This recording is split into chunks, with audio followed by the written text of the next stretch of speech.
Почитувани, спрегата на СДСМ со одредени така наречени невладени организации ја обелодени лично Зоран Заев со неговата изјава, цитирам: "Сите невладени се негови."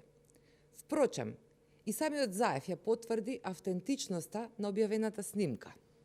Оттаму, финансирањето на невладините организации, кои истите тие пари од буџетот ќе ги даваат за плаќање на реклами со владена содржина, не е ништо друго, туку директно корумпирање на медиумите од страна на Социјалдемократскиот сојуз.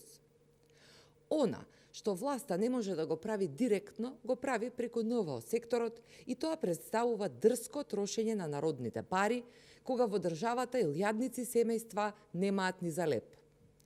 ВМРО-ДПМН се залага за независен граѓански сектор, кој пред се би имал свој интегритет и авторитет во општеството. Во тој контекст, сомнителниот оглас за финансирање на здруженија на граѓани воопшто не води кон зајакнување на интегритетот и на авторитетот на граѓанските организации. Сметаме дека овој скандалозен оглас не остави рамнодишен никого во јавноста. Уште повеќе што најпрво средствата од приближно половина милион евра беа скратени наводно заради економската криза предизвикана од COVID-19, а всушност заради одложувањето на изборите на 12 април. Сега повторно истиот буџет се доделува на граѓански организации токму во предизборието за кое се залага Заев, што директно упатува на масовен подкуп. Истовремено, го повикуваме Советот за соработка со и развој на граѓанскиот сектор да објасни која е неговата вистинска улога, чии интереси штити и зошто молчи за ваквиот предизборен подкуп на невладиниот сектор. Воедно, ги охрабруваме граѓанските организации да реагираат на овој обид за предизборен подкуп со цел да се сочува интегритетот и авторитетот на граѓанскиот сектор во Република Македонија. Навистина не е вредно заради лично користолюбие на индивидуи поврзани со овие владини, невладини, да се нарушува интегритетот, авторитетот и јавниот имидж на целокупниот граѓански сектор.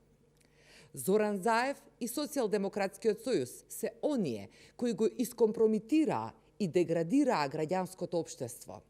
Погледнете го само бројот на независни граѓански активисти кои ги зафатија удобните владини и други функционерски фотелии после формирањето на владата предводена од социјалдемократите и кои всушност представуваат само скап пиар на деструктивните политики на оваа неспособна и ненародна власт. Сега, покрај решавање на многуте проблеми во услови на здравствена и економска криза, исто така неопходни се многу напори после ова повеќегодишно маргинализирање на граѓанското општество, повторно да се ревитализира вистинскиот плурализам на идеи и погледи кои во нормални услови го одликуваат граѓанскиот активизам. Време е да се стави крај на оваа клиентелистичка спрега и да се осуди јавно дувлото од квазиграѓански кариеристи и злоупотребата на граѓанскиот сектор од страна на Социјалдемократскиот сојуз.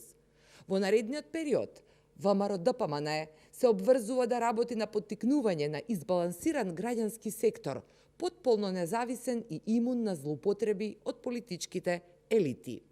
ВМРО-ДПМН е партија која ќе создаде услови за да се надмине клиентелизмот и во Македонија да функционираат независни, објективни невладини организации, верни на каузата за која постојат.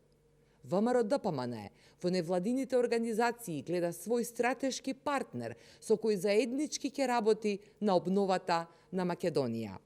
ВМРО-ДПМН е различна од Социјалдемократскиот сојуз. Со Социјалдемократскиот сојуз добивме само хибриден режим, криминал, корупција и сиромаштија. Ви благодарам на вниманието. Почитувана, пристигна прашање од редакцијата на јавниот сервис на Македонската телевизија. Ќе ви го поставам да го одговорите. Игор Панов, новинарот од дневната редакција, вели: сакам да ви поставам прашање во однос на продолжувањето на вонредната состојба, за разговорите меѓу власт и опозицијата за можен датум за изборите со консензус. Дали според вас треба да се одржи лидерска средба за можен консензус за евроинтегративните процеси? Ставот на сите одговорни во државата сега треба да се води според стотиците, повторувам, стотиците ново заразени од смртоносниот вирус, а не од некакви си политички позиции. За жал, Социјалдемократскиот сојуз во власта зазема став со политичка позадина. Во однос на некаква иницијатива, ќе видиме понатаму каков ќе биде нивниот контекст.